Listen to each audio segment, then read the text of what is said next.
السلام علیکم، میں ہوں مبشرہ طیبہ اور میں آپ کو جوید پبلیشر میں خوش آمدید کہتی ہوں۔ آج کی اس ویڈیو میں اسلامیات کلاس برائے ہفتم باب صوم سیرت طیبہ صلی اللہ علیہ وآلہ وسلم کا حصہ نمبر 4 جس کا عنوان ہے صلح حدیبیہ، اس کے بارے میں پڑھیں گے۔ تو چلتے ہیں اپنے سبق کی طرف۔ اس سبق کی تکمیل کے بعد طلبہ اس قابل ہو جائیں گے کہ وہ قرآن و سنت کی روشنی میں صلح حدیبیہ کے پس منظر اور اس باب کے بارے میں جان سکیں، صلح حدیبیہ کے واقعات اور معجزات سے آگاہ ہو سکیں، بیت رضوان اور اس کے پس منظر سے واقف ہو کر حضرت عثمان رضی اللہ عنہ کی عظمت بیان کر سکیں، معاہدہ صلح حدیبیہ کی تحریر کے تناظر میں حضرت علی المرتضیٰ رضی اللہ عنہ کے آداب رسول اللہ خاتم النبیین صلی اللہ علیہ وسلم کے بارے میں جان سکیں، حضرت ابو جندل رضی اللہ عنہ کے واقعے کے تناظر میں افائے عہد کی اہمیت سمجھ سکیں، صلح حدیبیہ میں حضرت سلمہ رضی اللہ عنہ کے کردار کا جائزہ لے سکیں، صلح حدیبیہ کی شرائط جان کر ان کا تنقیدی جائزہ لے سکیں، صلح حدیبیہ کے مثبت نتائج کے باعث مسلمانوں کو حاصل ہونے والی دینی، معاشی اور سیاسی فوائد کا جائزہ لیتے ہوئے اپنی عملی زندگی کے لیے عملی نکات حاصل کر سکیں۔ آج کے اس سبق میں ہم یہ دیکھیں گے کہ صلح حدیبیہ کیا ہے، اس کے اسباب کیا تھے اور مسلمانوں کو اس کے دینی، معاشی اور سیاسی فوائد کیا حاصل ہوئے، اور اس کے ساتھ ساتھ حضرت عثمان رضی اللہ عنہ کا جو کردار تھا، حضرت علی رضی اللہ مرتضیٰ رضی اللہ عنہ کا جو کردار تھا، اس کے ساتھ ساتھ حضرت ابو جندل رضی اللہ عنہ، حضرت سلمہ رضی اللہ عنہ کا کیا کردار رہا ہے، اور اس کے ساتھ ساتھ مسلمانوں اور کفار مکہ میں جو ایک صلح کا معاہدہ طے پایا اور اس کے بعد مسلمانوں نے مکہ کو فتح کیا، اس کے بارے میں ہم لوگ جانیں گے۔ 6 ہجری میں مسلمانوں اور کفار مکہ کے درمیان صلح کا ایک معاہدہ ہوا جو تاریخ اسلام میں صلح حدیبیہ کے نام سے مشہور ہوا۔ چونکہ یہ صلح حدیبیہ نامی مقام پر ہوئی تھی، اسی لیے اس کو صلح حدیبیہ کہا جاتا ہے۔ رسول اللہ خاتم النبیین صلی اللہ علیہ وسلم اور مسلمان جب سے ہجرت کر کے مدینہ منورہ آئے تھے، وہ خانہ کعبہ کی زیارت کو نہ جا سکے تھے، ان کے دل خانہ کعبہ کی زیارت اور اس کا طواف کرنے کے لیے بے چین تھے۔ 6 ہجری میں آپ خاتم النبیین صلی اللہ علیہ وسلم نے خواب دیکھا کہ آپ خاتم النبیین صلی اللہ علیہ وسلم صحابہ کرام رضی اللہ عنہ کے ساتھ مل کر خانہ کعبہ کا طواف کر رہے ہیں۔ آپ خاتم النبیین صلی اللہ علیہ وسلم نے صحابہ کرام رضی اللہ عنہ سے اس خواب کا ذکر فرمایا تو صحابہ کرام رضی اللہ عنہ بہت خوش ہوئے، انہوں نے اس خواب کو غیبی اشارہ سمجھا اور مکہ مکرمہ کی جانب سفر کرنے کی تیاریاں شروع کر دیں۔ جب سے آپ صلی اللہ علیہ وسلم نے صحابہ کے ساتھ مکہ سے مدینہ تشریف لائے، اس کے بعد وہ مکہ میں نہیں جا سکے، لیکن آپ صلی اللہ علیہ وسلم اور اس کے ساتھ باقی صحابہ مکہ کا طواف کرنے کے لیے بہت بے چین تھے، اور اسی دوران آپ صلی اللہ علیہ وسلم ایک خواب دیکھتے ہیں اور جس میں وہ باقی صحابہ کے ساتھ خانہ کعبہ کا طواف کر رہے ہوتے ہیں۔ جب اس خواب کا ذکر وہ صحابہ کرام سے کرتے ہیں تو صحابہ کرام رضی اللہ عنہ بہت خوش ہوتے ہیں اور انہیں بتاتے ہیں کہ یہ ایک غیبی طور پر ہمیں اشارہ ہے کہ ہمیں مکہ مکرمہ کی طرف سفر کرنا چاہیے اور خانہ کعبہ کا طواف کرنا چاہیے۔ رسول اللہ خاتم النبیین صلی اللہ علیہ وسلم نے مدینہ منورہ کے گرد و نواح کی مسلمان آبادیوں میں یہ اعلان کروا دیا کہ جو لوگ خانہ کعبہ کی زیارت کا شوق رکھتے ہیں وہ آپ رسول اللہ خاتم النبیین صلی اللہ علیہ وسلم کے ساتھ مکہ مکرمہ کا سفر کرنے کی تیاری کر لیں۔ رسول اللہ خاتم النبیین صلی اللہ علیہ وسلم 1400 صحابہ کرام رضی اللہ عنہ کے ہمراہ مدینہ منورہ سے مکہ مکرمہ عمرہ کرنے کے ارادے سے تشریف لے گئے۔ عرب کے رواج کے مطابق غیر مسلح افراد چاہے وہ دشمن ہی کیوں نہ ہو خانہ کعبہ کی زیارت کر سکتے تھے۔ یہی وجہ تھی کہ مسلمان غیر مسلح ہو کر مکے میں داخل ہوئے تھے، صرف تلواریں تھیں وہ بھی نیام میں، مگر عرب کے رواج کے خلاف مشرکین مکہ نے خالد بن ولید جو اس وقت کے مسلمان نہیں ہوئے تھے کی قیادت میں 200 مسلح سواروں کے ساتھ مسلمانوں کو مکہ مکرمہ سے کچھ باہر حدیبیہ کے مقام پر ہی روک لیا اور انہیں مکہ میں داخل ہونے کی اجازت دینے سے انکار کر دیا۔ قریش مکہ کی ہٹ درمی اور سرکشی دیکھ کر رسول اللہ خاتم النبیین صلی اللہ علیہ وسلم نے حضرت عثمان غنی رضی اللہ عنہ کو اپنا سفیر بنا کر مکہ بھیجا تاکہ وہ کفار کو سمجھائیں کہ مسلمان جنگ کے ارادے سے نہیں بلکہ صرف خانہ کعبہ کی زیارت کرنے اور عمرہ کرنے کے لیے آئے ہیں۔ حضرت عثمان رضی اللہ عنہ 3 دن تک قریش مکہ کو سمجھاتے رہے مگر ان پر کوئی اثر نہ ہوا۔ کفار مکہ نے کہا، اے عثمان، ہم محمد خاتم النبیین صلی اللہ علیہ وسلم اور ان کے ساتھیوں کو تو عمرہ کرنے کی اجازت نہیں دیں گے، اگر تم چاہو تو خانہ کعبہ کی زیارت کر سکتے ہو۔ حضرت عثمان رضی اللہ عنہ نے جواب دیا کہ میں اپنے رسول اللہ خاتم النبیین صلی اللہ علیہ وسلم کے بغیر یہ کام نہیں کر سکتا۔ اس جواب پر قریش مکہ بہت ناراض ہوئے۔ آپ خاتم النبیین صلی اللہ علیہ وسلم اور صحابہ کرام رضی اللہ عنہ حضرت عثمان رضی اللہ عنہ کی واپسی کا انتظار کر رہے تھے کہ افواہ پھیل گئی کہ کفار مکہ نے حضرت عثمان رضی اللہ عنہ کو شہید کر دیا ہے۔ رسول اللہ خاتم النبیین صلی اللہ علیہ وسلم کو حضرت عثمان رضی اللہ عنہ کی شہادت کی خبر موصول ہوئی تو آپ خاتم النبیین صلی اللہ علیہ وسلم اور صحابہ کرام رضی اللہ عنہ میں غم و غصے کی لہر دوڑ گئی۔ آپ خاتم النبیین صلی اللہ علیہ وسلم نے حضرت عثمان رضی اللہ عنہ کے خون کا بدلہ لینے کے لیے صحابہ کرام رضی اللہ عنہ سے بیعت لی۔ صحابہ کرام نے انتہائی جوش و جذبے کے ساتھ بیعت کی۔ رسول اللہ خاتم النبیین صلی اللہ علیہ وسلم نے خود اپنے دستے مبارک کو حضرت عثمان رضی اللہ عنہ کا ہاتھ قرار دے کر حضرت عثمان رضی اللہ عنہ کی طرف سے بھی بیعت لی اور فرمایا کہ ہم اس وقت تک یہاں سے نہیں جائیں گے جب تک مشرکین مکہ سے عثمان رضی اللہ عنہ کے خون کا بدلہ نہ لے لیں۔ اس وقت آپ خاتم النبیین صلی اللہ علیہ وسلم ایک درخت کی چھاؤں میں بیٹھے ہوئے تھے۔ تاریخ اسلام میں اس بیعت کو بیعت رضوان کہا جاتا ہے۔ جب آپ صلی اللہ علیہ وسلم صحابہ کرام کے ساتھ مدینے سے مکہ تشریف لے کے جا رہے تھے تو اسی وقت صلح حدیبیہ کے مقام پر کفار مکہ نے آپ صلی اللہ علیہ وسلم کو مکہ میں داخل ہونے سے منع فرما دیا، اور اسی وقت آپ صلی اللہ علیہ وسلم نے حضرت عثمان رضی اللہ عنہ کو سفیر بنا کر مکہ بھیجا تاکہ وہ جائیں اور ان کو بتائیں کہ ہمارا مقصد جنگ کرنا نہیں ہے، ہمارا مقصد صرف خانہ کعبہ کی زیارت کرنا ہے۔ تو اسی وقت حضرت عثمان رضی اللہ عنہ کو کفار مکہ نے عمرہ کرنے کی اور خانہ کعبہ کے طواف کرنے کی اجازت نہیں دی، اور انہوں نے کہا کہ اگر حضرت عثمان آپ کرنا چاہتے ہیں تو ہم آپ کو اس کی اجازت دیتے ہیں، لیکن آپ صلی اللہ علیہ وسلم کو اور ان کے ساتھیوں کو عمرہ کرنے کی اجازت نہیں دے سکتے۔ تو اس وقت حضرت عثمان رضی اللہ عنہ نے کہا کہ میں یہ کام آپ صلی اللہ علیہ وسلم کے بغیر نہیں کر سکتا۔ اسی وقت قریش مکہ بہت ناراض ہوئے اور انہوں نے ایک جھوٹی افواہ اڑا دی کہ حضرت عثمان رضی اللہ عنہ کو شہید کر دیا گیا ہے۔ اسی وقت آپ صلی اللہ علیہ وسلم نے اور صحابہ کرام رضی اللہ عنہ نے مل کر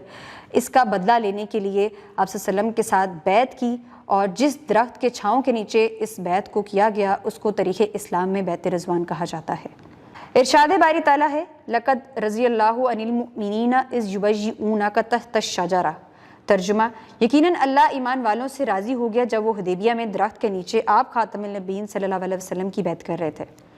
قریش مکہ اپنے جاسوسوں کے ذریعے مسلمانوں کی صورتحال سے باخبر تھے۔ جب انہیں معلوم ہوا کہ مسلمانوں نے حضرت عثمان رضی اللہ عنہ کے خون کا بدلہ لینے کی قسم کھائی ہے تو وہ ڈر گئے۔ انہوں نے نہ صرف حضرت عثمان رضی اللہ عنہ کو واپس مسلمانوں کی طرف بھیج دیا بلکہ اپنا ایک سفیر سہیل بن عمرو کو بھی صلح کی شرائط کرنے کے لیے آپ خاتم النبیین صلی اللہ علیہ وسلم کی خدمت میں بھیجا، اور اس سال آپ خاتم النبیین صلی اللہ علیہ وآلہ وسلم واپس چلے جائیں، اور ورنہ تمام عرب یہی کہے گا کہ محمد خاتم النبیین صلی اللہ علیہ وسلم نے زبردستی عمرہ کر لیا اور قریش کچھ نہ کر سکا، اس طرح ہماری بے عزتی ہوگی۔ اس کے علاوہ سہیل نے کچھ تجاویز آپ خاتم النبی صلی اللہ علیہ وسلم کی خدمت میں پیش کی جنہیں آپ خاتم النبی صلی اللہ علیہ وسلم نے کچھ تبدیلی کے ساتھ مان لیا۔ زبانی کلامی یہ معاہدہ طے ہونے کے بعد آپ خاتم النبی صلی اللہ علیہ وسلم نے یہ معاہدہ حضرت علی رضی اللہ عنہ کو لکھنے کا حکم دیا۔ حضرت علی رضی اللہ عنہ نے لکھا یہ وہ صلح نامہ ہے جو محمد رسول خاتم النبیین صلی اللہ علیہ وسلم اور سہیل بن عمرو کے مابین طے ہوا۔ اس پر سہیل کو اعتراض ہوا کہ ہم محمد رسول اللہ خاتم النبی صلی اللہ علیہ وسلم کو نعوذ باللہ اللہ کا رسول خاتم النبیین صلی اللہ علیہ وسلم نہیں مانتے، اس لیے آپ خاتم النبیین صلی اللہ علیہ وسلم اپنا نام اور اپنے والد کا نام لکھوائیے۔ رسول اللہ خاتم النبیین صلی اللہ علیہ وسلم نے فرمایا میں بلا شبہ اللہ تعالیٰ کا رسول ہوں، تم لوگ تسلیم کرو یا نہ کرو۔ پھر آپ خاتم النبیین صلی اللہ علیہ وسلم نے حضرت علی رضی اللہ عنہ کو تبدیلی کر کے لکھنے کو کہا تو آپ رضی اللہ عنہ محمد رسول اللہ خاتم النبیین صلی اللہ علیہ وسلم کے الفاظ لکھ چکے تھے۔ عرض کی اللہ کے رسول خاتم النبیین صلی اللہ علیہ وسلم یہ کیسے ممکن ہے کہ میں محمد رسول اللہ خاتم النبیین صلی اللہ علیہ وسلم کے الفاظ اپنے ہاتھ سے مٹا دوں؟ اس پر رسول اللہ خاتم النبیین صلی اللہ علیہ وسلم نے محمد رسول اللہ خاتم النبیین صلی اللہ علیہ وسلم کے الفاظ کاٹ کر اپنے دستے مبارک سے محمد بن عبداللہ لکھ دیا۔ یہ صلح نامہ 10 برس کے لیے طے ہوا تاکہ لوگ پرامن رہیں اور ایک دوسرے سے لڑائی نہ کریں۔ قریش مکہ کے لوگوں کو جب یہ پتہ چلا کہ آپ صلی اللہ علیہ وسلم اور ان کے صحابہ کرام حضرت عثمان رضی اللہ عنہ کا بدلہ لینے کے لیے مکہ تشریف لا رہے ہیں تو انہوں نے اپنا ایک سفیر بھیجا صلح کے لیے جس کا نام تھا سہیل بن عمرو، اور تبھی کچھ شرائط کی بنا پر آپ صلی اللہ علیہ وسلم اور سہیل بن عمرو میں ایک معاہدہ طے ہوا، اور اس معاہدے میں کچھ شرائط تھی۔ سہیل بن عمرو کو خیر مکہ میں بڑا عقل مند اور معتبر مانا جاتا تھا، اور اس نے جو شرائط پیش کی وہ درجہ ذیل ہیں۔ مسلمان اس سال عمرہ کیے بغیر واپس لوٹ جائیں، اگلے سال آئیں اور مکہ مکرمہ میں 3 دن قیام کر کے چلے جائیں۔ تلوار کے علاوہ اور کوئی ہتھیار ساتھ نہ لائیں اور تلوار بھی نیام میں ہوگی۔ مکہ مکرمہ میں جو مسلمان ہیں ان کے اپنے ساتھ لے کر نہ جائیں، البتہ اگر کوئی مسلمان مکہ مکرمہ میں رہنا چاہے تو وہ اسے نہ روکے۔ اگر کوئی شخص مسلمان ہو کر مدینہ جائے گا تو وہ اسے واپس کرنا ہوگا، البتہ اگر کوئی مسلمان معاذ اللہ مرتد ہو کر مکہ مکرمہ آئے تو اسے واپس نہ کیا جائے۔ عرب قبائل مسلمانوں یا قریش میں سے جس کے ساتھ معاہدہ کرنا چاہے وہ آزاد ہوں گے۔ یہ معاہدہ دونوں فریقین کے درمیان 10 سال کے لیے ہوگا۔ ابھی یہ شرائط طے ہو ہی رہی تھی کہ سہیل بن عمرو کے اپنے بیٹے حضرت ابو جندل رضی اللہ عنہ جو مسلمان ہو چکے تھے کفار مکہ کی قید سے بیڑیوں سمیت بھاگ کر رسول اللہ خاتم النبیین صلی اللہ علیہ وسلم کی خدمت میں حاضر ہو کر امان کے طالب ہوئے، مگر رسول اللہ خاتم النبیین صلی اللہ علیہ وسلم نے انہیں سہیل بن عمرو کے مطالبے واپس کر دیا کیونکہ معاہدہ طے پا چکا تھا۔ آپ خاتم النبیین صلی اللہ علیہ وسلم نے حضرت ابو جندل رضی اللہ عنہ سے فرمایا، دیکھو اللہ تمہارے لیے کوئی اور راستہ نکال دے گا، صبر کرو اور اس آزمائش کو باعث اجر و ثواب سمجھو۔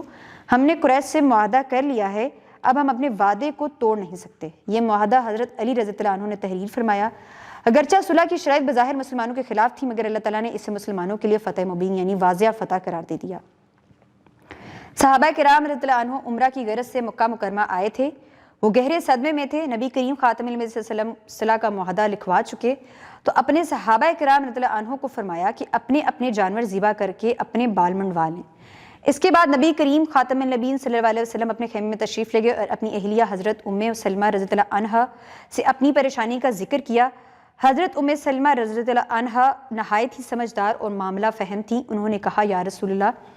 آپ خاتم النبیین صلی اللہ علیہ وسلم بغیر کسی سے کچھ کہے جائیں اور اپنے جانور ذبح کر دیں اور کسی بلند جگہ پر بیٹھ کر حجام سے سر منڈوا لیں۔ اس کے بعد رسول اللہ خاتم النبیین صلی اللہ علیہ وسلم باہر تشریف لائے اور کسی سے کچھ کہے بغیر ایسا ہی کیا۔ جب صحابہ کرام رضی اللہ عنہ نے دیکھا کہ رسول اللہ خاتم النبیین صلی اللہ علیہ وسلم جانور ذبح کر کے سر منڈوا رہے ہیں تو انہوں نے بھی اٹھ کر اپنے اپنے جانور ذبح کیے اور بال منڈوانا شروع کر دیے۔ مسلمان عمرہ کی غرض سے مکہ مکرمہ آئے، لیکن انہوں نے حضور خاتم النبیین صلی اللہ علیہ وسلم کے حکم کے آگے سر جھکا دیا اور صلح پر راضی ہو کر واپس مدینہ منورہ چلے گئے اور اگلے سال عمرہ ادا کیا۔ اسی طرح صلح حدیبیہ کے واقعے کے بعد قرآن مجید کی سورۃ فتح نازل ہوئی، جس میں صلح حدیبیہ کا ذکر آیا اور فتح مکہ کی بشارت دی گئی اور اسے فتح مبین کھلی اور واضح کامیابی قرار دیا گیا۔ 2 سال بعد یہ بشارت سچ ثابت ہوئی اور اللہ تعالیٰ نے مسلمانوں کو فتح مکہ کی صورت میں عظیم فتح عطا فرمائی، جس کا ظاہری سبب صلح حدیبیہ کا واقعہ تھا۔ رسول اللہ خاتم النبیین صلی اللہ علیہ وسلم نے اس عرصے میں عرب کے باہر کے قبائل اور حکمرانوں کو خطوط لکھے اور سفیروں کے ذریعے اسلام کی دعوت دی، اور اگلے 2 سالوں میں یعنی 8 ہجری کو آپ خاتم النبیین صلی اللہ علیہ وسلم نے مسلمانوں کے 10,000 لشکر کے ساتھ خون کا ایک قطرہ بہائے بغیر مکہ مکرمہ فتح کر لیا۔ مکہ مکرمہ کی فتح گویا پورے عرب کی فتح تھی۔ یوں اللہ تعالیٰ کی فتح مبین کی بشارت پوری ہو کر ہی رہی۔ جب سہیل بن عمرو نے اپنی شرائط پیش کی اور اس کے بعد سہیل بن عمرو کا بیٹا حضرت ابو جندل رضی اللہ عنہ جو کہ مسلمان ہو چکے تھے، وہ آپ صلی اللہ علیہ وسلم کے پاس حاضر ہوئے اور کہا کہ میں بھی آپ کے ساتھ جانا چاہتا ہوں، تو اسی وقت اس سے پہلے معاہدے میں یہ طے پا چکا تھا اور اسی کے سبب جو ہے وہ پھر آپ صلی اللہ علیہ وسلم نے حضرت ابو جندل کو واپس سہیل بن عمرو کے ساتھ واپس بھیج دیا۔ اور اس کے بعد آپ صلی اللہ علیہ وسلم کے ساتھ جتنے باقی صحابہ تھے وہ بہت پریشان تھے کہ وہ عمرے کی غرض سے آئے تھے،